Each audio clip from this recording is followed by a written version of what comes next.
ఎడారిలో సెలయేర్లు. జూన్ 10 దేవుని ప్రేమించు వారికి అనగా ఆయన సంకల్పము చొప్పున పిలువబడిన వారికి మేలు కలుగుటకై సమస్తమును సమకూడి జరుగుచున్నవి. రోమా 8:28. పౌలు అన్న ఈ మాటలు ఫలానా సందర్భంలో వర్తించవు అనడానికి వీలులేదు. కొన్ని విషయాలు సమకూడి జరుగుచున్నవి అనలేదు. చాలా మట్టుకు అనే మాటే వాడలేదు. సమస్తమును అన్నాడు. అల్పమైన విషయాల నుంచి బ్రహ్మాండమైన వాటి దాకా, మామూలు సంఘటనలు మొదలు ప్రాణాపాయ స్థితుల దాకా అన్నీ ఆయన కృపలో సమకూడి జరుగుతాయి. అన్నీ మన మంచి కోసమే పనిచేస్తాయి. ముందెప్పుడో చేస్తాయని కాదు, గతంలో చేశాయని కాదు, ఇప్పుడు చేస్తున్నాయి. ఆయన చేసే ప్రతి పనిని కోట్లాది స్వరాలు శ్లాఘిస్తూ ఉంటాయి. నీ తీర్పులు గంభీరమైనవి. ఆయన శ్రేష్టమైన నిర్ణయాలు నెరవేరుతూ ఉంటే నిలిచి చూస్తున్న దేవదూతలు చేతులు జోడించి, యెహోవా తన మార్గమంతటిలో నీతి గలవాడు, తన క్రియలన్నింటిలో కృపచూపువాడు, కీర్తనలు 145:17 అంటూ ప్రశంసిస్తూ ఉంటారు. అన్ని విషయాలు సమకూడి జరుగుతాయి. అది చాలా ఆశీర్వాదకరమైన కలయిక. ఎన్నెన్నో రంగులు వాటంతటవే కంటికింపుగా లేకపోయినా వాటిని ఇతర రంగులతో కలగలిపితే అందాన్నిస్తాయి. వివిధ రకాల సంగీత స్వరాలు, అపస్వరాలు, అపశృతులు కూడా గీతంగా కలిపితే మధుర సంగీతం అవుతుంది. ఎన్నెన్నో చక్రాలు, బోల్టులు కలిస్తేనే గాని యంత్రం తయారు కాదు.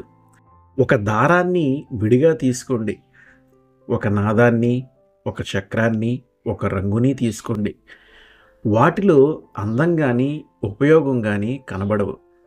కానీ వాటిని మిగతా వాటితో కలపండి. స్వరాలను ఇతర స్వరాలతో, ఇనుప వస్తువుని ఇతర ఉక్కు పరికరాలతో జోడించండి. ఫలితం ఎంత సౌష్ఠవం నిండి ఉంటుందో చూడండి. విశ్వాసానికి ఇదే పాఠం. ఇప్పుడు నీకు తెలియకుండా దాగి ఉన్నవన్నీ ఇక మీదట నీకు తెలుస్తాయి. ఒక విశ్వాసికి 1000 శ్రమలు వస్తే దానిలో అతనికి మేలు కలిగించే శ్రమలెన్ని?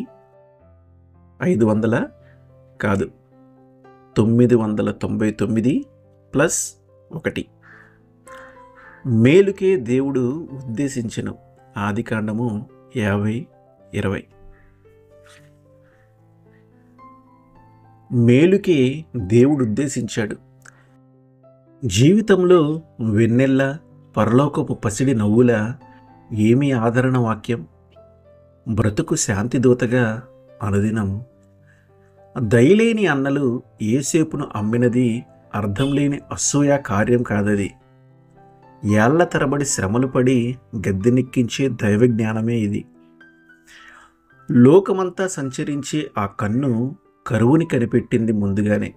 చెరసాలలో గడిపిన నిరాశా దినాలు అవి సార్థకమయ్యాయి త్వరలోనే. ఖైదీకంతా అగమ్య గోచరం, హృదయంలో పేరుకున్న నిరాశ.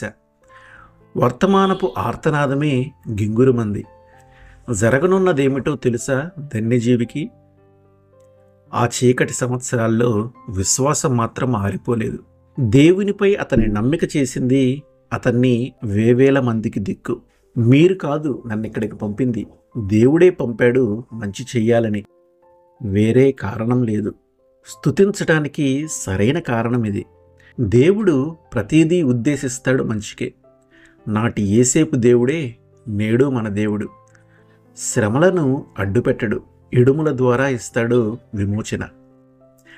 ఆదిలోనే అంతాన్ని చూస్తాడు. ప్రేమతో నీలో ఒక ప్రయోజనం చూస్తాడు. ఆయన చేతిలో చేయి కలిపి సాగిపో. కృపా ఐశ్వర్యాలు నీ కంటబడే వరకు. మహిమ సదనం చేరిన వేళ, నడుచొచ్చిన దారంతా కనబడిన వేళ, నడిపించిన తీరు తలచి నిత్యం ఆ ప్రేమని కొనియాడు. ఆమేన్.